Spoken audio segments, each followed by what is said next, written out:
Good afternoon everyone, this is Romel G. Poblador and welcome to RGP Vlogs.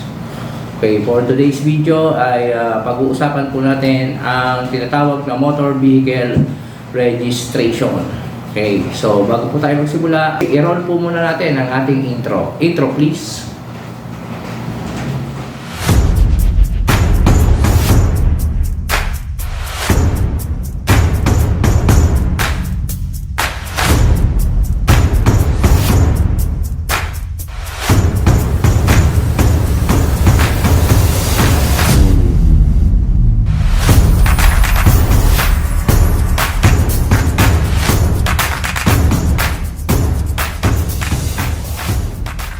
So, ayun. Once again, this is Romel G. Poblador and another topic na naman po ang ating pag-uusapan and sana po ay kapulutan po ninyo ng aral. Okay? So, for today's video, ang pag-uusapan po natin ay motor vehicle registration. Okay? So, ano ba ang kahalagahan ng motor vehicle registration? Okay? Number one, ang kahalagahan ng motor vehicle registrations, ito ay nagbibigay ng proteksyon sa mga nagmamay-ari ng sasakyan upang magkaroon ng dokumentong nagpapatunay na ang sasakyan ay pagmamay-ari ng isang individual. Number two, upang mapanatili ang kaayusan ng sasakyan. Ang sobrang usok ng sasakyan ay lubhang mapanganib sa kalusugan ng mga tao, kung kaya ito ay kailangan dumaan sa emission test bago makapag-renew ng motor vehicle.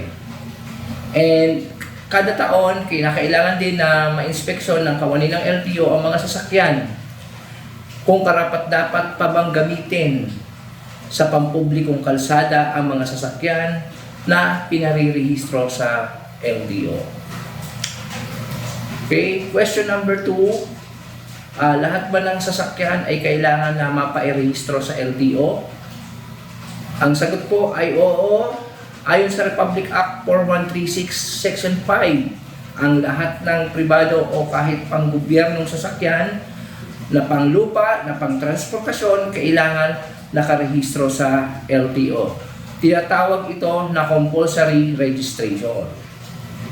Question number 3, ano-anong uri ng sasakyan ang pwedeng iparehistro sa LTO? Anumang uri na sasakyan na panlupa na pinatatakbo ng gasolina, diesel, at electric or LPG, maliban sa pinatatakbo ng lakas ng tao tulad ng bisikleta, basta't ginagamit bilang transportasyon, dapat nakarehistro sa LTO. Okay? Kasama ba sa pinarehistro ang mga heavy equipment tulad ng bulldozer, traktora at crane? Ang mga heavy equipment ay hindi maituturing na sasakyan panlupa at hindi nangangailangan ng motor vehicle registration. Ganun pa man, ipinagbabawal ng Republic Act 4136 na gamitin ang mga heavy equipment sa pampublikong kalsada. Kasama ba ang e-bike sa motor vehicle registration? Ayon sa Republic Act 11697, EBIDA Law, o ang tinatawag na Electric Vehicle Industry Development Act, na ang mga sasakyan na pinatatakbo ng elektrisidad ay kinikilala ng LTO bilang sasakyan panlupa at nangangailangan ng motor vehicle registration. Ngunit ito ay exempted sa emission test. Kailangan ba ng mga nagmamaneho ng electric vehicle tulad ng e-bike ng driver's license? Ayon sa Republic Act 4136 Section 19, ang lisensya ay isang dokumento nagpapatunay na ang isang driver ng anumang uri ng sasakyan ay may sapat na kaalaman at kakayahan upang makapagmaneho ng ligtas sa kalsada. So ibig sabihin po ay nangangailangan ng driver's license ang mga nagmamaneho ng e-bike. So hanggang dito na lang po muna tayo at kayo po ay aking iniimbitahan sa mga susunod na araw na suportahan po ang ating mga video at kinukuha ko na rin po ang pagkakataon na to na kayo po ay aking iniimbitahan sa Alpha Driving Academy upang mag-enroll po at matuto po, no, ng tamang pagmamaneho.